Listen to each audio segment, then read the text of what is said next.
Hey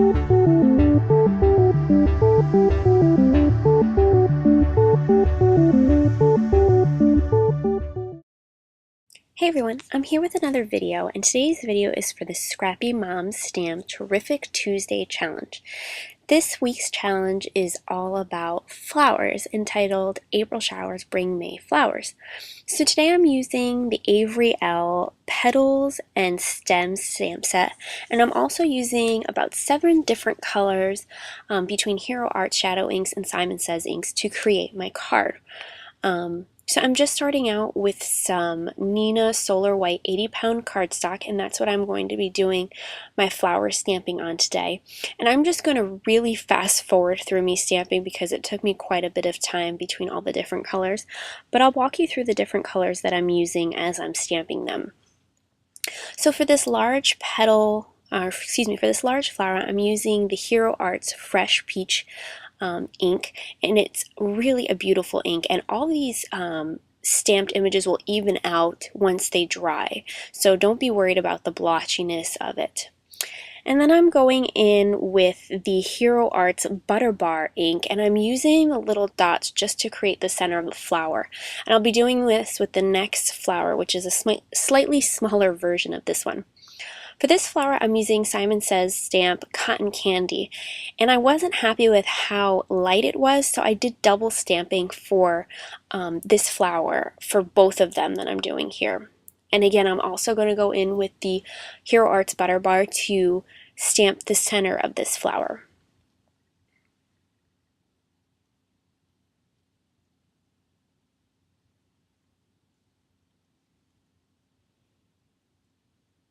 I'm then moving on to this little flower, and I'm stamping this in the Hero Arts Grape Juice. And the next one is going to be in the Simon Says stamp Surf Blue. And then I'm going to stamp the next one in Hero Arts Raspberry Jam. And then I'm going to move on to my my stems. I'm going to be using a mix of this Green Hills, the lighter green, and then I'm going to be moving on to the Forever Green, which is a deeper shade of green. And I'm going to use both colors in conjunction on the card, and I really like how it turned out.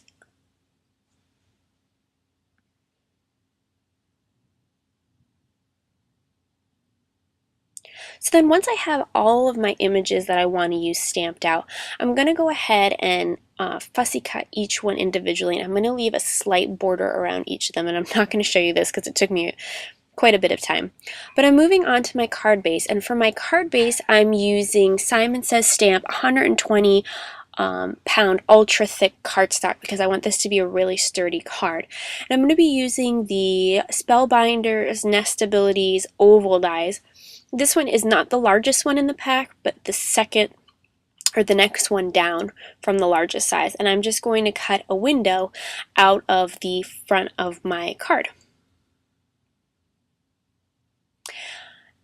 And then I decided that it just was too plain, just white. So I really wanted to stamp a subtle background stamp on the front of my card. Now, had I thought about this sooner, I would have done that before I die cut the oval, but no big deal.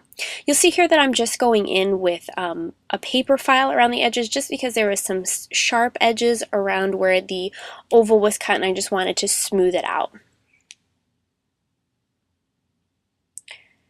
So here I'm deciding that I want to add a little bit something else to the front of the card because I just don't like the stark white.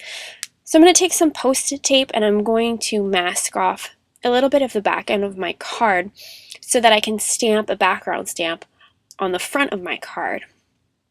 And I'm going to be using, I believe it's Simon Says stamp Sea Glass ink, which is a really light, beautiful blue. And then I'm going to be using this Hero Arts Highline Ironwork background stamp, which is just beautiful. I love the design of it.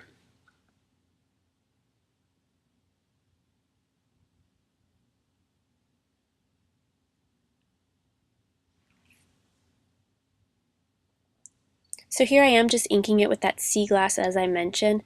And then I want to be really careful because I don't want to stamp the front of my card with the card closed because then this background stamp will transfer into the die cut that's already been placed on the front of the card, although that would be really beautiful.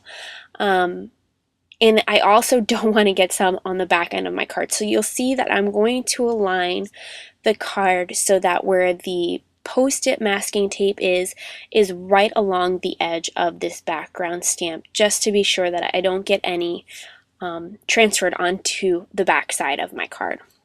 And I'm just using a piece of scratch paper to really rub in the design to make sure it transfers really smoothly without the card base shifting around.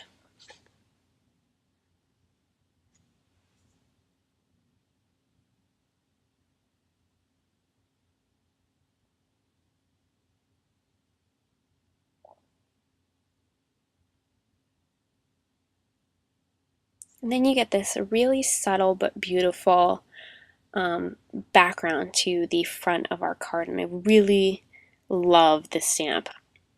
So here you'll see all of the flowers and stems that I fussy cut, and it almost looks like die cuts, and I really just love the look that this stamp set gives. It's really beautiful.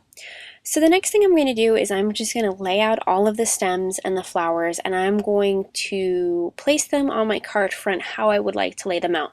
Now I'm not attaching them with adhesive yet, I'm just getting the idea of where I want them to lay out, because I want them to somewhat circle the oval that's been cut out. And you'll see here I've got my layout set up just exactly how I want it, and then I'm going to go ahead and start adhering. I kind of go back and forth between whether I want to use glossy accents or multi-medium matte. They both work great. I feel like the medium matte kind of comes out of the bottle a bit quicker, so I tend to make a little bit more of a mess with it, but it does dry matte, and that's what I really love about it, whereas the glossy accents dries glossy. But I use both of them to attach the flowers and petals to my card. And here they are totally attached. I love how they really just, cluster around the oval.